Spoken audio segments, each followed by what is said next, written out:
സമയത്ത് അവൻ സക്കറാത്തിന്റെ അവസ്ഥയിൽ മരണത്തോട് മല്ലടിച്ചുകൊണ്ട് കിടക്കുമ്പോ അതാ മലക്കുൽ മൗത്തിനെ കാണുന്ന സമയമുണ്ടല്ലോ, മലക്കുകൾ ചോദിക്കുന്നു, എന്തിനാടാ മോനെ കരയുന്നത്, എന്തിനാ നീ പേടിക്കുന്നത്, നീ ഖുർആൻ ഇഷ്ടപ്പെട്ടവനല്ലേ, നീ ഖുർആൻ പഠിച്ചവനല്ലേ, നീ ഖുർആൻ ചുമക്കുന്നവനല്ലേ, മോനെ നിനക്കല്ല സ്വർഗത്തിൽ തരുന്ന പ്രതിഫലം കാണണോ?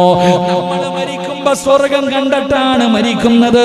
ഒരു മുഅ്മിന് മരിക്കുന്ന സമയം അല്ലാഹുവിനെ ഭയന്നുകൊണ്ട് തഖ്വയായ ജീവിതം നയിച്ച് നടന്ന മനുഷ്യൻ മരിക്കുമ്പോ അവൻ സ്വർഗം കണ്ടിട്ടാണ് മരിക്കുന്നത്. എങ്കിൽ അല്ലാഹുവിന്റെ ഖുർആൻ പഠിക്കുന്നവർ മരിക്കുമ്പോൾ, അല്ലാഹുവിന്റെ ഖുർആൻ ചുമന്നവർ മരിക്കുമ്പോ സ്വർഗത്തിലെ ഇരിപ്പിടമാ അല്ലാഹ് കാണിച്ചു കൊടുക്കുന്നത്.